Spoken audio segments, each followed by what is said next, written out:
So good morning to all of you, and also to our dear customers, our colleagues, and also the industry players that could have joined in. I'm very happy to welcome you this morning, and especially to our very first webinar, where we shall be discussing the importance of updating your pension member information. And the reason specifically for this webinar is for each one of us to gain knowledge and awareness on current regulations, and even to start a conversation so that when we reach out and when we have our conversations that the members and our customers are asking questions and are put at a place that they're aware of what's happening in the pension industry. So my name is Jenlois Kimani. I am the moderator of the meeting today. I work with Britam Corporate Pensions as a relationship and compliance team lead. And I will be with you this morning to moderate this meeting. And before we get to look at what we have today on the table, I wish to welcome Ms. Salome Wakanyi to guide us with a word of prayer.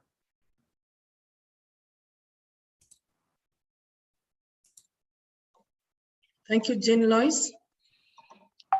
Let's pray. Dear Heavenly Father, we come at you this morning. We thank you for this day that we have had today. We want to invite you in this meeting that we are going to have, as we are going to discuss with our members in regards to the benefits of the scheme. Be with us till the end of the meeting.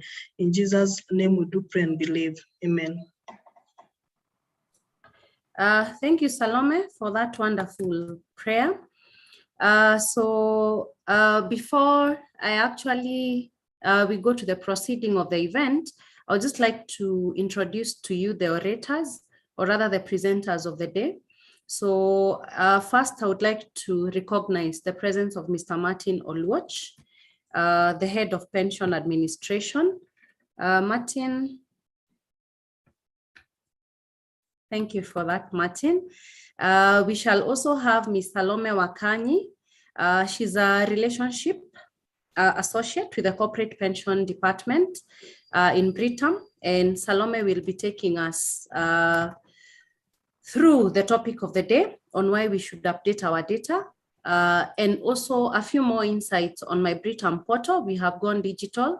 And definitely for all our corporate and retail customers, we would like them to see what's in store for them.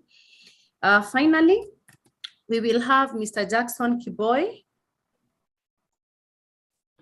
Mr. Jackson Kiboy is the head of legal in Britam. He's going to take us through the presentation on the correlation between data protection and pension.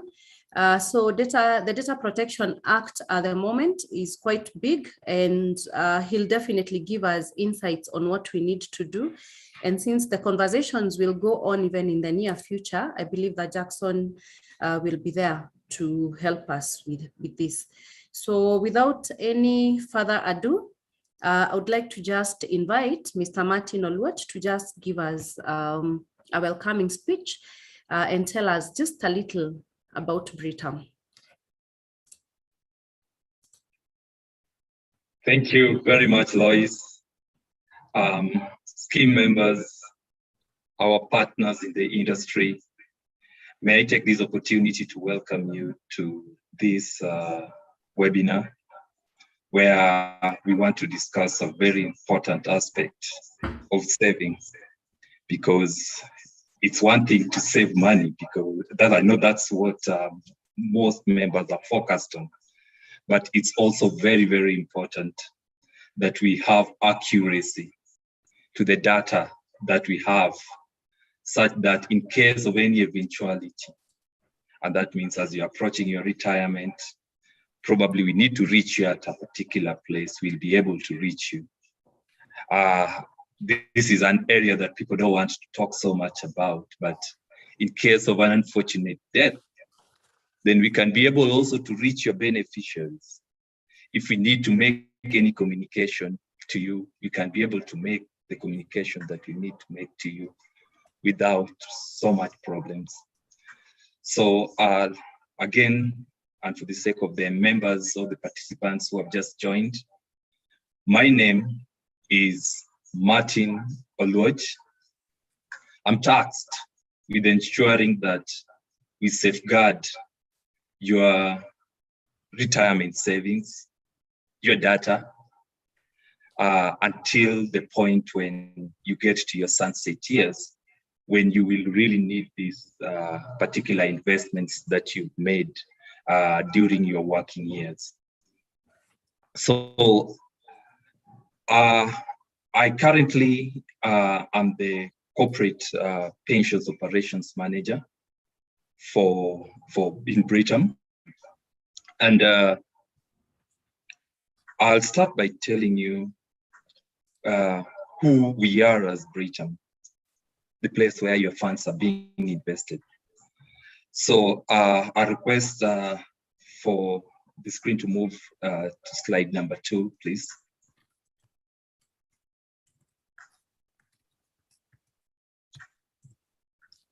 So Britam is a regional diversified financial group, and we do have our footprints in 7 countries. And before that, I would want to highlight that Britam is a company that has been in existence for the last, actually almost half a century, since we've been existent from 1965. And that's when we started off our branch in Kenya. This is the headquarters of Britam. It's at Upper Hill along Mara Road. From 1965, of course, with the key focus in life insurance, we've moved to general insurance, we've moved to health insurance, we've moved to retirement planning, which is the main purpose why we are here. We've moved to asset management, and we've moved to property. So we are the #1 insurer in Kenya with 20.93% of overall market share. Still the #1 life insurance with 28.35 market share. And for the general insurance, we are at 6.49%. We have our footprint in Uganda, which was initiated in 2010. The other footprint is in Southern Sudan, which was all initiated in 2012. We have Britam Malawi, which was initiated in 2014. Britam Rwanda, which was initiated in 2012.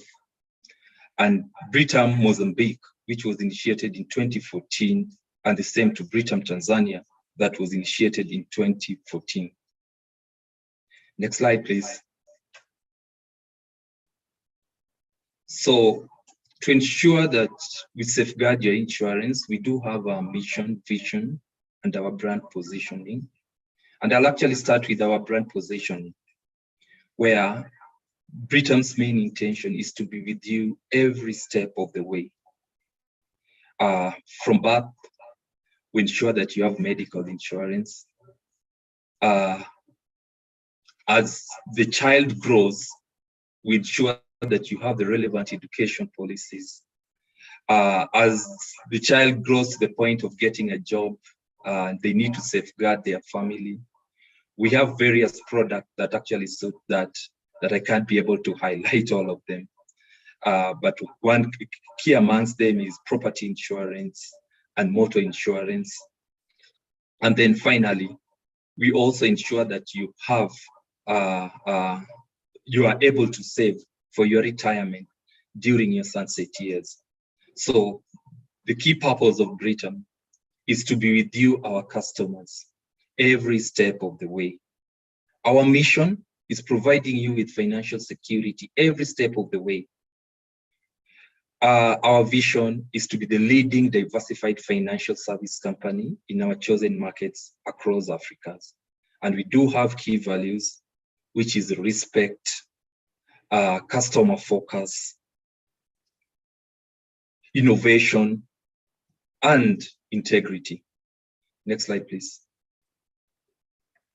So in everything that we do, we ensure that we put our customers at the center of all that we engage in, be it in the people, partners, culture, technology. And as we deal with life insurance, education plans, investment funds, property advisory, health insurance, motor insurance, non-motor insurance, and of course, the area that we are currently focusing on, retirement planning. So you as our customers, we ensure that we put you at the center of everything that we actually engage in, every step of the way. Next slide. So we do also have a strategic focus. I'll call it EPIC squared. The intention is to have a one Britam strategy. So our key promise is from 2021 to 2025, we'll transform Britam by putting our customer needs at the center of everything that we do. Our customers will experience one Britam. We will deploy deep customer insights, data analytics to understand the needs and provide solutions they want. We will leverage our people, technology, and cultures and enable our partners to deliver meaningful interactions, satisfying experience all the time. So that is our key strategy. Kindly move to the next slide. So currently your funds are being invested in the guaranteed fund, which of course is guarded by two regulatory bodies. That's Insurance Regulatory Authority and the Retirement Benefits Authority. As Britam Life, it was incorporated in 1979, almost 42 years, where we've been focusing on long-term insurance and retirement savings and income solutions. Apart from that, I've already highlighted on our market shares on the initial slide, but we are the key industry leaders, and key amongst them, Britam Life has been the company of the year through the AKI competition, Association of Kenya Insurance Competition, from 2007 to 2021. That is 15 solid years when we've been holding this particular trophy of the company of the year in insurance. Thank you very much, and I'll hand it back to Lois to continue the service. Thank you very much, all the participants, for attending this webinar. And we are focused to ensure that as our customers, you always get the best. Thank you. Thank you, Martin. And thank you for just letting us know and taking us through the plans that Britam has, and even just mentioning about the customer being at the center of everything that Britam does. And just a highlight on the EPIC squared experience, because our strategic focus is about offering the customers an EPIC squared experience. And to just put it that at everything that we are doing, the customer is in the middle of it. So where we speak of EPIC, we are speaking of employees, partnerships that we have, the innovation, create more innovation that brings more value to our customers. Salome will just speak into that when we get to my Britam portal.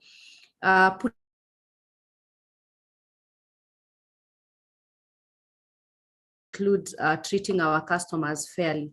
So Salome, if you could just take up the next section. Thank you. Good morning, everyone. Just as I've been introduced, my name is Salome.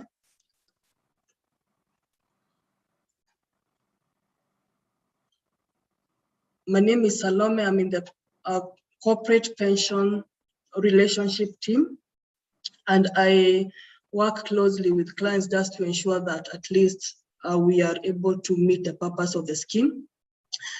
Today, I'll be taking you members through the importance of updating your member details.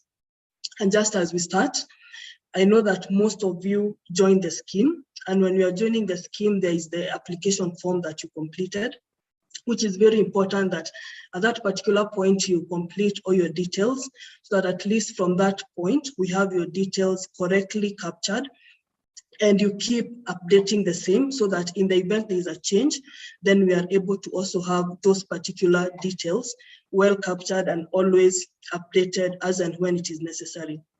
So I'll just go through this particular presentation, with first starting off with some definitions that we will encounter as we go through the presentation.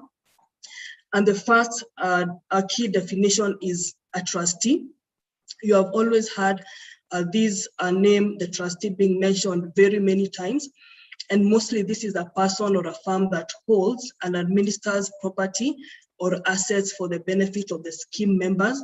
So for the trustee, they always act in the best interest of the members.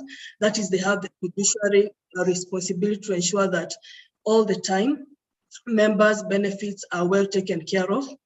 We have the retirement benefit scheme, which is now the saving that we're talking about for now future. So for retirement benefit scheme, when we talk about the retirement benefit scheme, it is an arrangement where members make regular contributions when they are working, to ensure that at least at the point that they are leaving employment or at retirement, they have at least some fund at that particular point. So this is the key that we are talking about right now, because as we are talking right now, the members here, we are in a retirement benefit scheme somewhere. So that is what we are talking about, that this is now an arrangement where you contribute when you are working, to make sure that later years you have something at least to live on. Then for the beneficiary, very key also in the pension, the beneficiary is someone who is eligible to receive funds from the pension scheme in the unfortunate event of death of a member. So this is where we always emphasize that you keep updating your beneficiaries every time that there is a change. Keep updating the beneficiary forms to ensure that at least what we have in the record is the most current records that you would want us to have in the records for that particular moment. Then we have the guardian or the nominee, and this is the person who has the legal right and responsibility of taking care of someone who cannot take care of himself or herself. So this is mostly somebody who is taking care of a child who maybe the parents have passed on. So we also encourage that at the point that now you are nominating your beneficiaries, always make sure that in the event you have nominated maybe children who are below 18 years of age, who are minors, then at least have a guardian or a nominee, somebody who can be able to take care of them in the unfortunate event that the member is no longer there.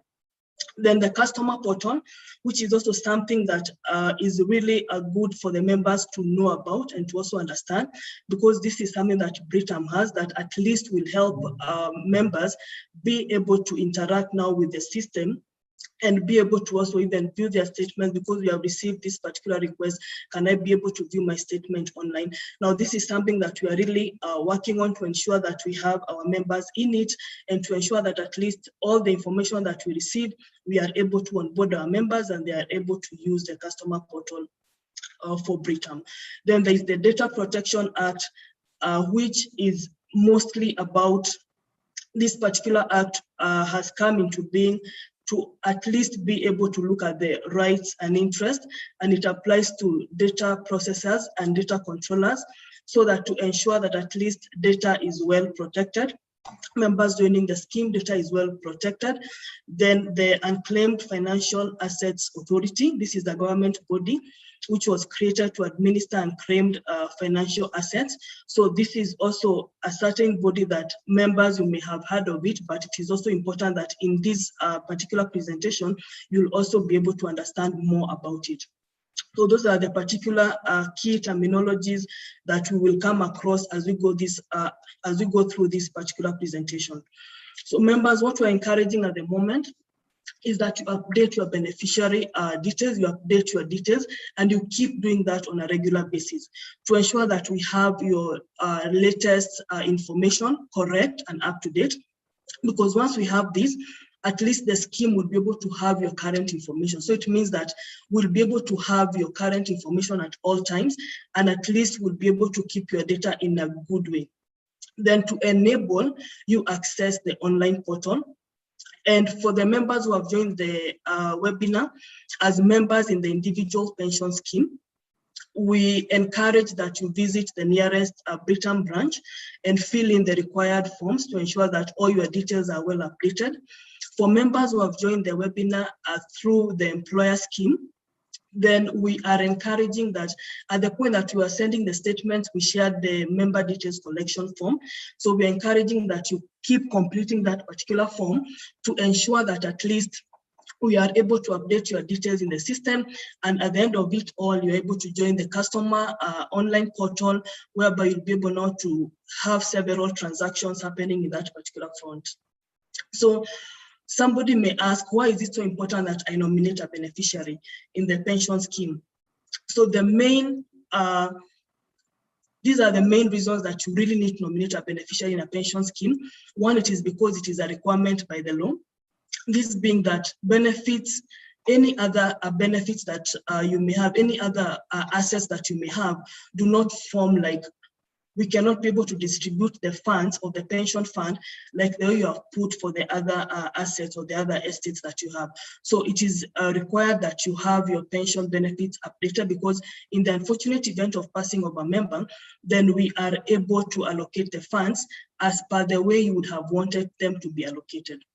Then for also this particular reason, it also assists trustees in decision making. And for this, it also helps in avoiding delays of the payment of the death benefits. So in the event that a member passes on, all this information is now passed to trustees. So it means that if the member had put in all the details well and everything was in order, then it means that trustees will hasten their decision making, and there will not be a delay in the process of making this particular decision to pay out the benefits to the beneficiaries, who would at that point be in need of the particular funds that they would receive. Then a beneficiary, when we talk about a beneficiary, just to be able to expound further who maybe a beneficiary is, mostly we look at a spouse, for example, then children who are depending on you, or any other person. It may not maybe be a child, any other person who may be depending on you at that particular time. So when you are nominating your beneficiaries, it is important that you look at all these aspects.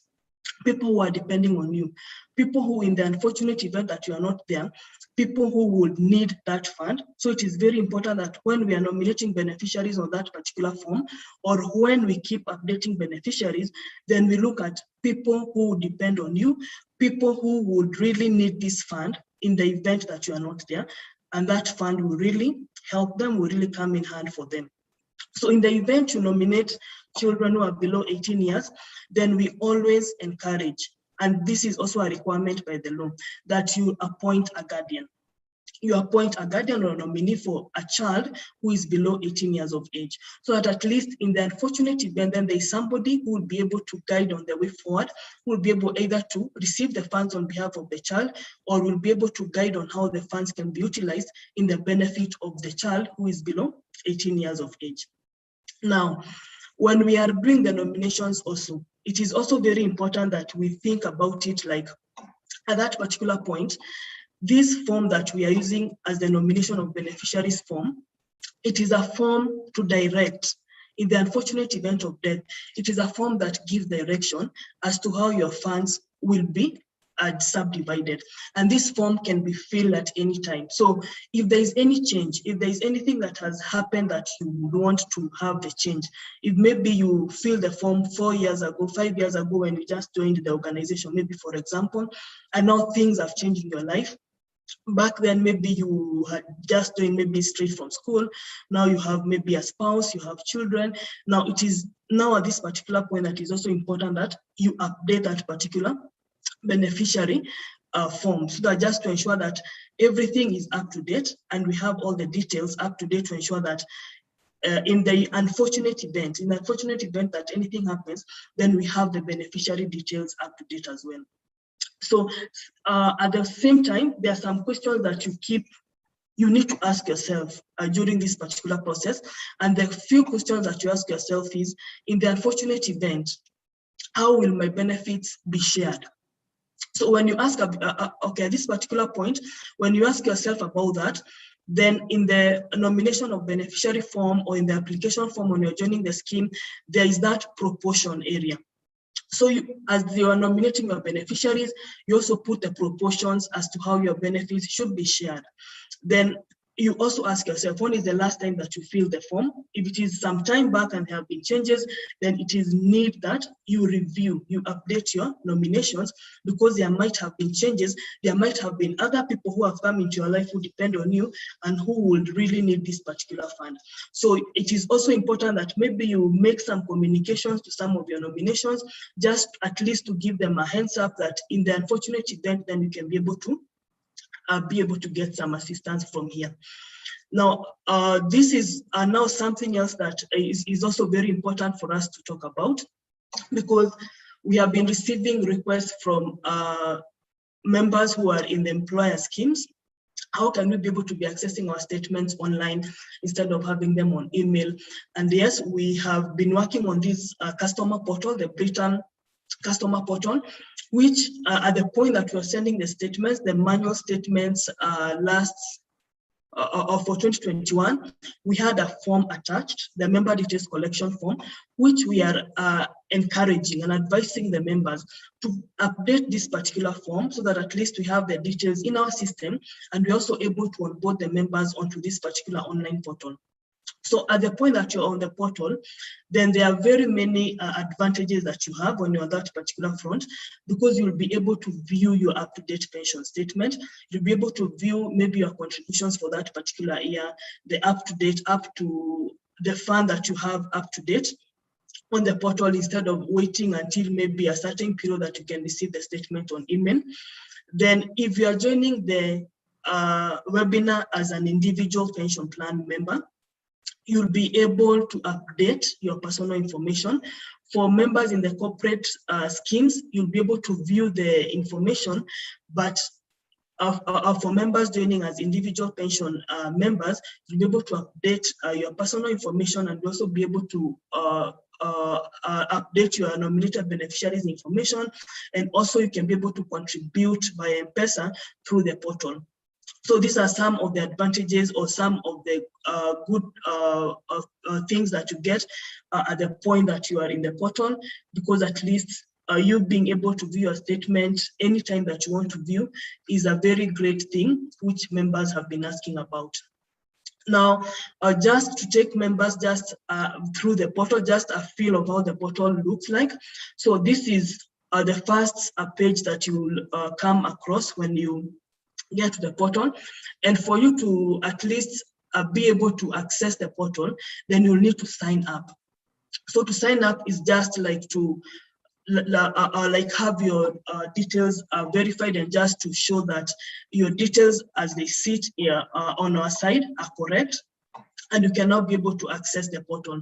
So for this particular area, we use the ID number. And this is where now you put your ID number. And in this particular point, you'll be able now to see that when you click that next button and we have your ID number in the system, then it will be confirmed that you're already a Britam customer, and you are now able to go forward into the onto the login page, where you'll be able to be directed to this particular login page. And from this particular login page, whereby this is the URL, then from this particular point, you put in your email address, you put in your password, and you are able to log into the online portal. So when you are in this particular online portal, the advantage of this portal also is that if you have any other products with Britam, you'll be able to see them all here. You'll be able to see all the activity for those particular products that you have with Britam. So it is one portal for all the products that you have with Britam. So, and with these particular products, you'll not be able to even be able to see the progress, see any transactions that are happening. If you're able to pay, if you're in the individual pension, if you have maybe other products like the money markets with Britam, then you can also be able to pay in this particular portal. Then for the members who are the individuals, they can also be able to modify beneficiaries, and they can be able to add or maybe remove some other beneficiaries. Just looking at the proportion also is 100%. Then you can also be able to pay even the individual. So it means that still in the portal, you'll be able to see where you can be able to pay. You can see the pay now. So once you select if it is the individual pension plan, from that individual pension plan, you can be able to pay. If it is also the money market, you can be able to pay. But for members joining the webinar from the corporate, like from the corporate schemes or from organizations, these you may not be able to do because we get contributions direct from your employers. So it means that what you'll be able to see is you'll be able to view your statements, and you'll be able to see how far your contributions have been updated and your total fund as at that particular point. So this is just showing how you can be able to pay using M-Pesa. But once you're in the portal, it is a very user-friendly portal. If you have other products with Britam, you can be able to see that you are able to use the portal also with any other product that you have with Britam. So I would like to stop there and just encourage members that you can continue writing your questions in the chat box, which we can be able to take later. So back to you, Jane Lois. Thank you very much. Thank you for that, Salome. Very good conversations going on. Very good conversations going on in the chat box. So as Salome has just mentioned, please continue asking the questions on the portal. And thank you, Salome, for reminding us on the reasons as to why we should nominate our beneficiaries, and what are the steps that we should look at when nominating our beneficiaries. One of the questions that I have seen, which probably someone was seeking clarity from Salome, was on why should we have members visit our office to update their data. So this goes to the retail customer, that is the customer on the individual pension plans, not the customer on the corporate. So if you're under an employer who is registered with Britam, you'd go through that employer, and of course there's a relationship manager who is attached to that employer. If you're on individual plan, that is when we require you to go to our office just as a one-off the first time, and that is to be able to protect you and protect your data, and to ensure that we have covered all the cyber crimes. So you're just going to put in your data, provide your ID at our office, and from then on, we are able to have you self-service on the portal. And I'm aware that we have quite a bit of individual customers on the self-service portal. I wouldn't want to take so much time on that. And I see Jackson is ready. So Jackson, the screen belongs to you. Thank you, Jane Lois. And by way of introduction, I am Jackson Kiboy. I take care of legal at Britam, and I wish to again welcome you to this forum. So my session will cover data protection and how it relates to pensions. Next slide, please.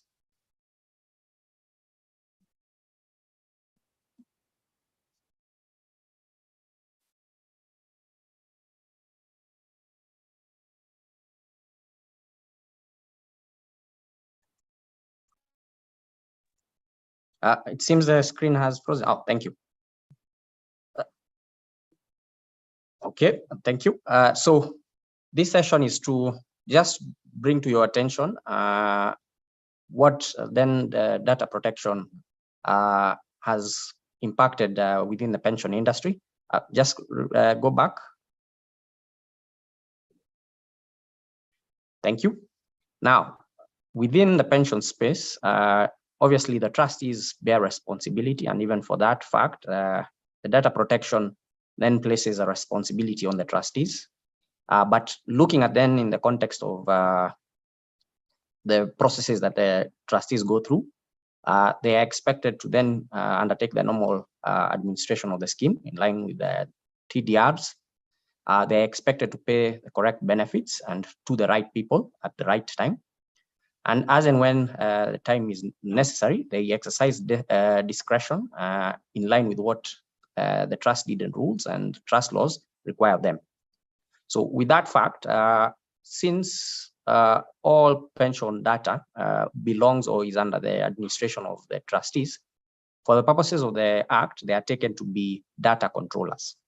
Now, with that said, the Act has specific requirements on data controllers and also data processors, so which we will deal with in this session.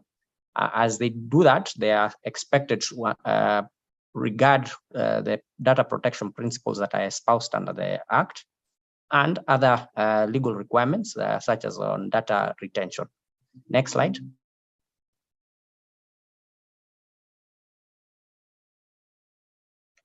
So now that the Act came into force in 2019, what is then expected of trustees as they undertake their role as data controllers?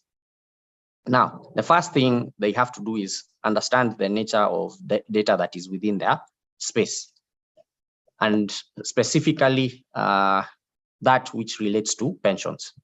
Now, we have obviously unique data under pension, and that is normally held within obviously applications, which tend to be paper-based. We also have computer systems that then support the collection of data. Now, that information is also shared with third parties, such as us as administrators, advocates, even auditors, and even actuaries as and when is necessary. So that means that trustees need to understand what kind of and categories of data they hold. And as they share it with third parties, they also need to appreciate the use and storage of that data. So at a minimum, then trustees are being expected to understand what is their responsibility in regards to that data they have collected from pension members. As they transmit that data to third parties, they are also expected to make sure that that data is held strictly for that purpose and only that purpose only. Next slide. As they understand then what kind of data they hold, they need to also appreciate what is then, just back to the earlier slide, they will need, back again, they will need to understand what is then the responsibility of the third parties they share the data with.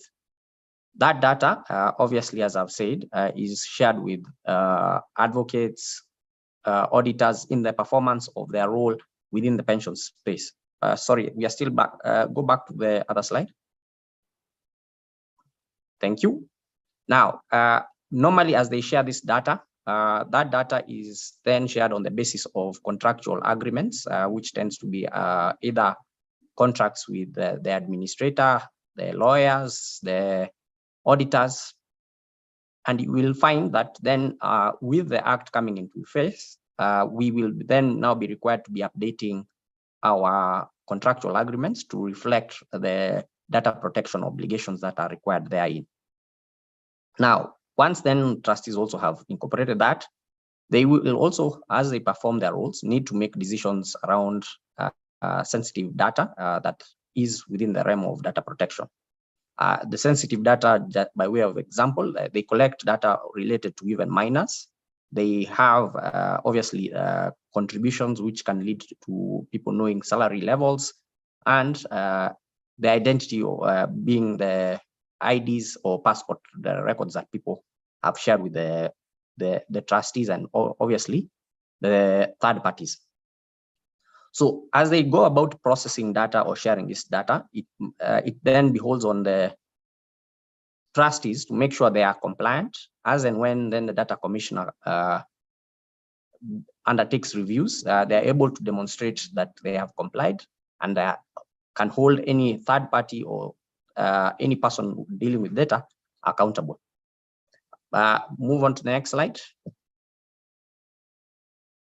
So the unique thing about the Data Protection Act, it then required of data processors and data controllers to issue privacy notices, which can also be termed as the data protection notices. And under these notices, the essence is to clearly articulate the rights, responsibilities of data controllers, data processors, and the data subjects who are the members. And in that instance, the trustees will communicate, or the data controller will communicate the purpose that data is being collected. And for these instances, it tends to be for only processing and administration of pension benefits, the storage of how that information will be stored or transferred, the rights of the member in that should the member wish to exercise their rights under the Act, such as the right of being forgotten, that is then articulated, and other items in terms of raising complaints or addressing data breaches that may arise. It will then get into the next stage where, as the trustees go about these processes, they will need to review their policies and procedures just to bring them up to speed or in alignment with the Data Protection Act. And that means that they will need to ensure it is supported by appropriate technical and organizational measures that support their entire approach towards compliance with the Act. It means that how data is shared, and in these instances, it is common to everyone that some of this data is shared through computers, being Excel files or schedules that are shared between either administrators, employers, even accountants. Now, as you go about, say, transmitting data in such nature, it is expected to you, whoever is either a data controller, processor, to ensure you put in necessary safeguards, such as encrypting, password protecting, and that way you restrict the access of this data to any recipients who may receive it. And those who even receive it can only use it for that purpose. So even as for us as Britam, we take necessary safeguards as we try and get or collect some of this information. It is also obviously protected to the extent that only few people are allowed to access this information. And you will see this happen across the entire industry and also within the general market, in the context that people are now becoming more sensitive as towards the data that they share. Now, moving on to the next slide, the trustees then perform a balancing act. That balancing act is one based on their legal expectations, and which tends to be making sure they comply with the law.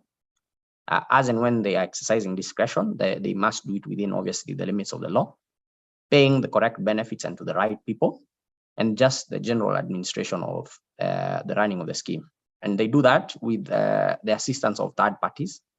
And that is now weighed against then a member's rights as a data subject in terms of being guaranteed that his data or her is held securely by either the trustees or data processors such as the third parties, or any other third party that may come across this data. And also the members expect that it being sensitive data, it may be then taken with the sensitivity it needs to be handled with.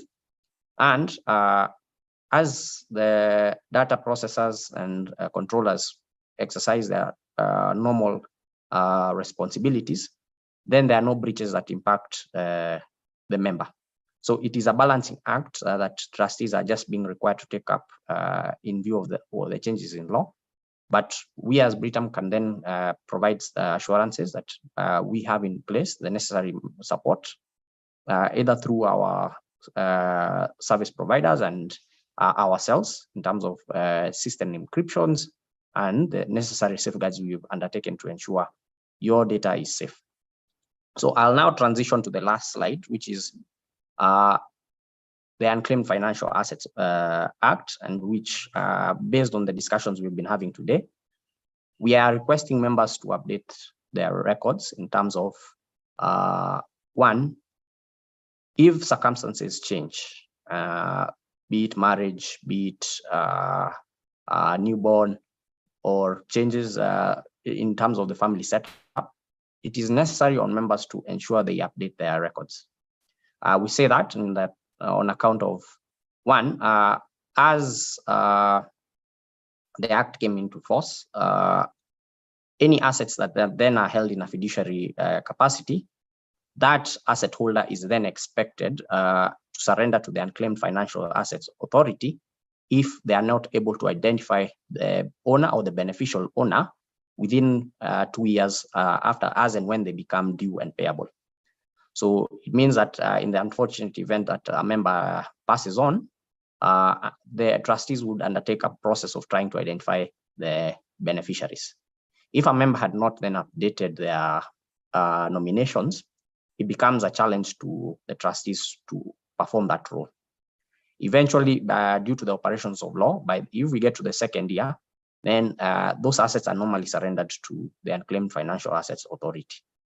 Now, if a member should come up, say, on the third year, the pension administrators or the trustees would then refer that member to the Unclaimed Financial Assets Authority. The process of getting benefits out of the Unclaimed Financial Assets Authority is quite laborious in the context that you will need to support the claim, identification documents, show the relationship with the deceased, and the process requires the Unclaimed Assets Authority to gazette these benefits as and when they're paid. It then now means at the end of all this process, it is easier for a member to keep their records updated to avert an instance where the assets are then transferred to the Unclaimed Financial Assets Authority. So that is our presentation. We continue to encourage members to update their records so that as and when the time is necessary, they can then have their benefits then transitioned to their nominated beneficiaries. I'll pause there. That was my presentation. I thank you once again. I see the questions keep coming. So I'll hand it back to Jane Lois to take us through the next session. Jane Lois. Thank you, Jackson. Thank you. That was quite enlightening. I believe that we are now at a safer space, and none of us here is likely to find their funds, the unclaimed financial assets. There are quite a bit of questions and responses in the chat box. I know there could be a person maybe who would wish to voice out their questions. Where there is such a person, please just raise your hand, and the host will allow you to speak. So I'll just go through the questions and look at what has not been responded to, because some of them already have responses in the chat box, so that we are able to handle all the questions that have been asked. So I will start with probably the last questions, because those ones could have missed a response. So there's a question from Ms. Pelagi Gishanga. Can one withdraw some of the pension funds before retirement age? So I will also allow my colleagues to just take us through the questions. So I read the first 3 questions and advise who would be responding to the question. So the question by Ms. Pelagi Gishanga, our Fadhili Milimo will be able to respond to that. There's another question from, all right, sorry, Molly, can you now see us? There's another question. Can I make a partial withdrawal as an IPP? Again, Jane Lois Kimani will respond to that. And the third question is Hi, Jane and Salome. If I got you right, as an individual pensioner, I need first to visit your office so that I can be able to log in the portal. I have just tried and I'm unable to log in with this message, authentication failed.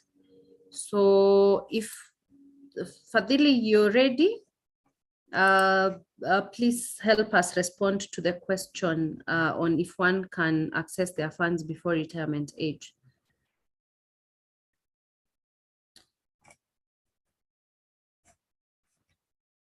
Thank you, Jane Lois.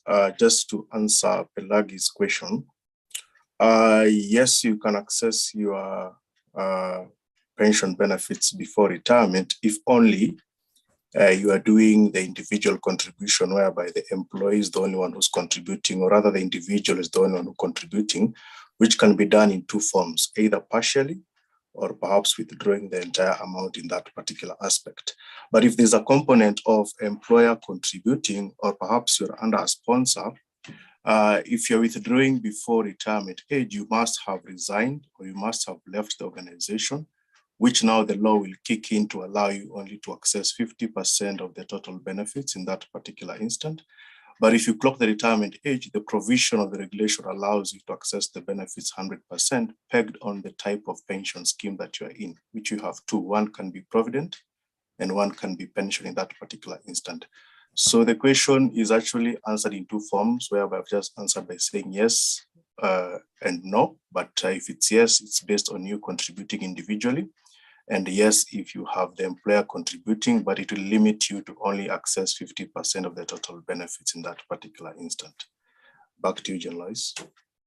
Thank you, Fadili, for that. As I respond to the two queries that were there, I request the host to unmute Judith Onyango. Her hand was up. So the question that I'm responding to is is if one is able to, oh, wow.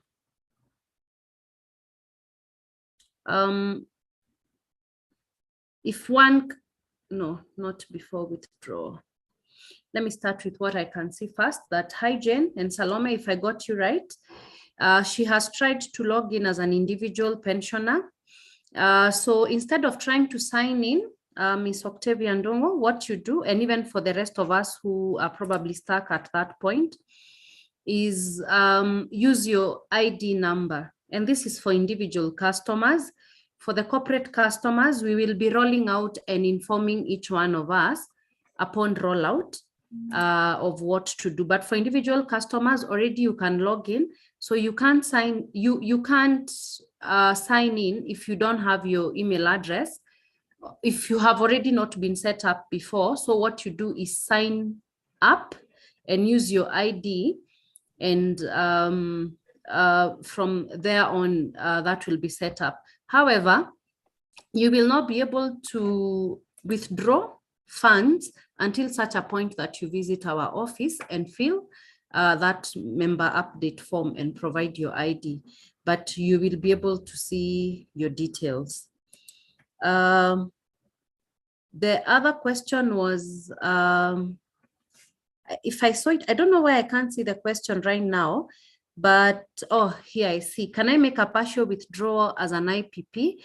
Yes, if you're contributing to an individual pension plan, you can make partial withdrawals where you had transferred an amount that is not accessible. That is a deferred amount, and a deferred amount is currently 50% of the fund. You have already accessed 50% of the fund. The other 50% of the fund is remaining, and you have transferred to an IPP. You cannot access until you attain retirement age. But if you're continually making contributions, or if you had transferred your funds in full, then you can make a partial withdrawal. I don't know if Judith Onyango has been enabled.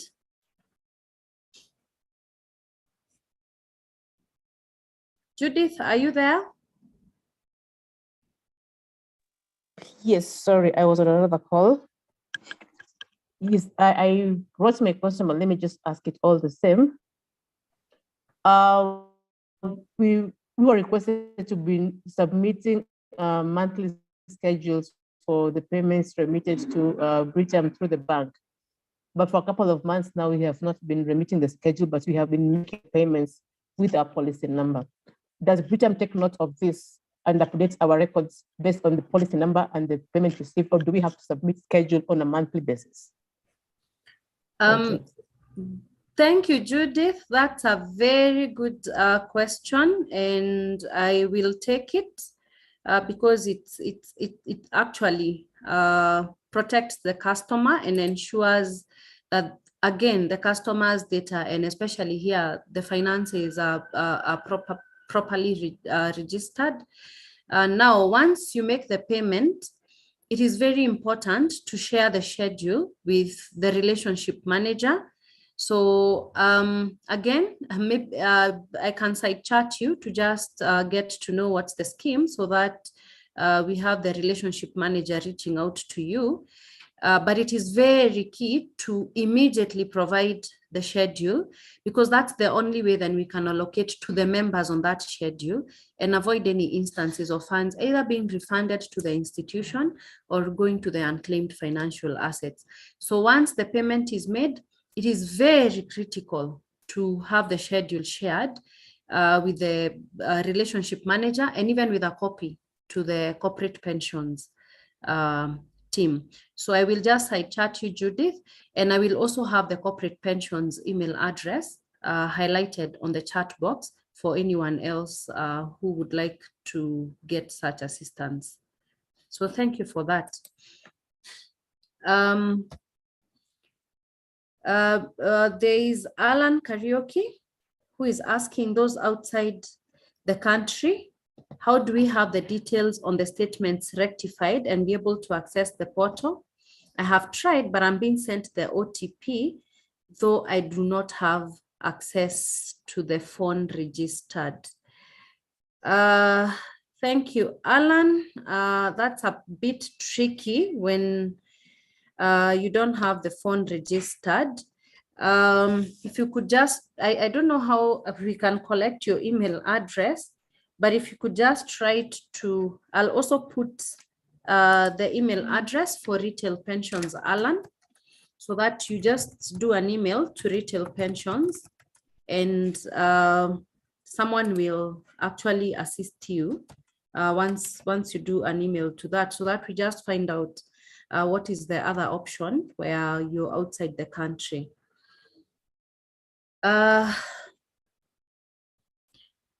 There's a lady asking a question. Finally, what is the process of transferring? Oh, sorry, let me start with your question, Ms. Damaris, with your first question. Good morning, kindly enlighten us on new mortgage regulations. And number two, does Britam have post-retirement medical fund? So Damaris, and even to the members present today, I am glad to mention that this webinar is a first, and we shall have more webinars for the rest of the year each month. So we'll have a webinar in September, and in October, we shall actually be speaking about the new mortgage regulations. At the moment, what we will do immediately after this meeting is we will share a write-up on mortgage regulations. Because there's so much to speak on mortgage regulations, we might push it too far, but we will ensure that we are going to send out the brochure we have on mortgage regulations, so that each one of us is on the page, is on the same page and understands something and is able to question where possible. Does Britam have a post-retirement medical fund? Yes, we do. We have a post-retirement medical fund called Britam Pension Afia, and ready to admit members. Again, we shall share just a write-up on the same, just for all our appreciation and to be able to look at that. So I don't know if Damaris, that's okay. You can just chat in if that's okay, as I respond to the next question. Although I will have my colleague Salome respond to the next question. What is the process of transferring pension to a new employer or individual contribution if you're no longer with the previous employer that enrolled you into the pension scheme. Salome, if you could assist us to respond to that question, please. Thank you very much, and thank you for that question. Yes, at the point that a member leaves the employer and they want to transfer and consolidate pension, maybe to an individual pension plan or to the new employer scheme, then if the scheme is within Britam, you'll just complete the withdrawal form and you will indicate that you want to transfer the funds and give the details of the other employer scheme that you're transferring to or to the individual pension plan that you're transferring to. And all these schemes that we are talking about need to be registered. They need to be registered schemes. So we cannot transfer to schemes that are not yet registered or any other arrangements that are not pension schemes. So it has to be from a pension scheme to the next pension scheme. So you just need to give us the instructions, fill in the withdrawal form and give us the details of the new employer scheme or the individual pension scheme that you want to transfer to. And the advantage with transfers is that the transfers are done with no tax. So it's also a very good thing for members to note that when you are leaving jobs, it's also very important that instead of accessing funds, it is advised that you transfer the whole fund to the new employer scheme or to an individual pension plan to avoid taxation at that particular point. Thank you. Thank you, Salome, for that. So there is Beatrice Akoth. So Beatrice Akoth's concern is to the extent of the biodata having not been corrected after such advice. And there was a request to complete the member details collection forms again. Beatrice, if you can allow me to reach out to you and also through your relationship manager so that then that is sorted out, because that should not be the case. Once the members' details collection forms are provided, then such data should be updated. And our kind apologies for that, Ms. Akoth.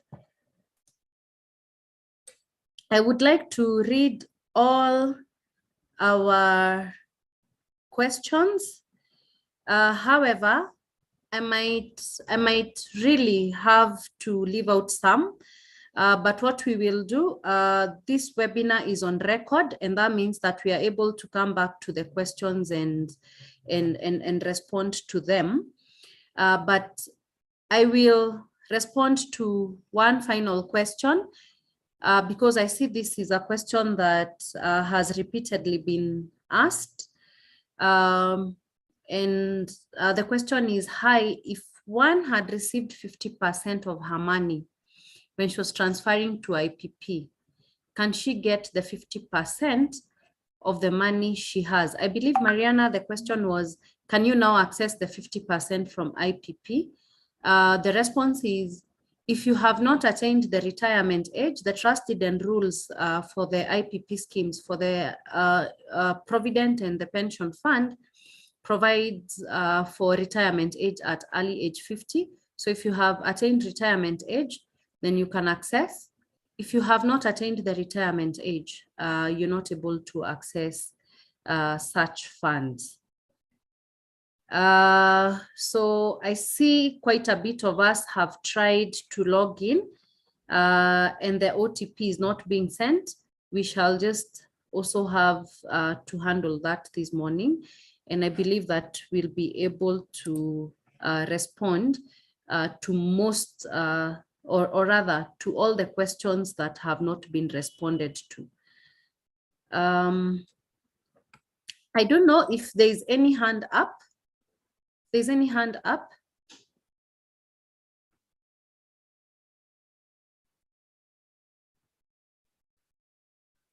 Any hand up? And possibly one last chance, because we are almost closing on this, where there is a question that is really burning. I have not responded to it. If you can just chat it so that then I can handle just about 3 more questions. Caroline Kimani, do you open your offices on Saturdays? Yes, our offices are open on Saturdays from 9 a.m. To midday. And yes, Florence Njoroge, I have seen your question, and that will be sorted out. A very good question. And I will once again ask my colleague, Fadhili Milimu, to take it up. From Joash Nyandieka, I have an individual provident fund and a pension scheme under my employer. Is it possible that I can match the two, and what are the benefits? Fadhili, if you could take up that for us.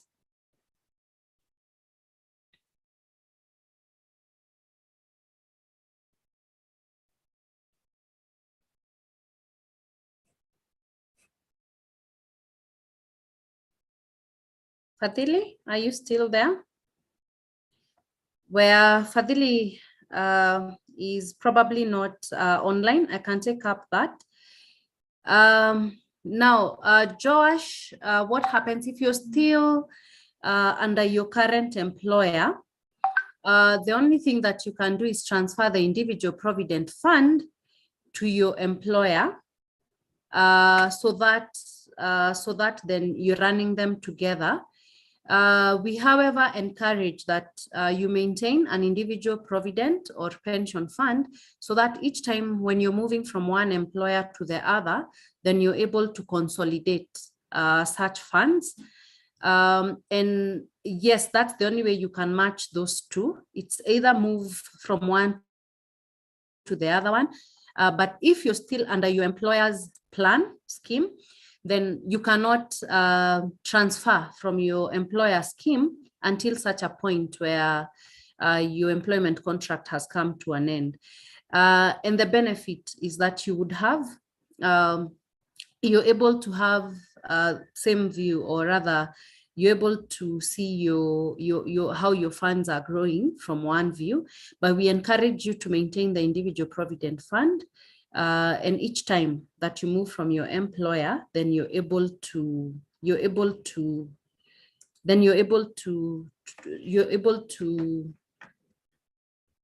consolidate into that.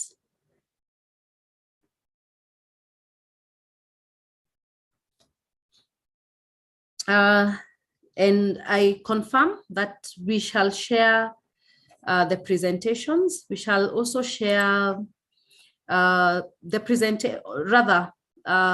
brochure on the mortgage regulations, and we shall share one on post-retirement medical fund. And between the months of September, October, and November, we shall have covered on post-retirement medical fund. We shall have a whole webinar on that. And again, we shall also have a whole webinar on the mortgage regulations.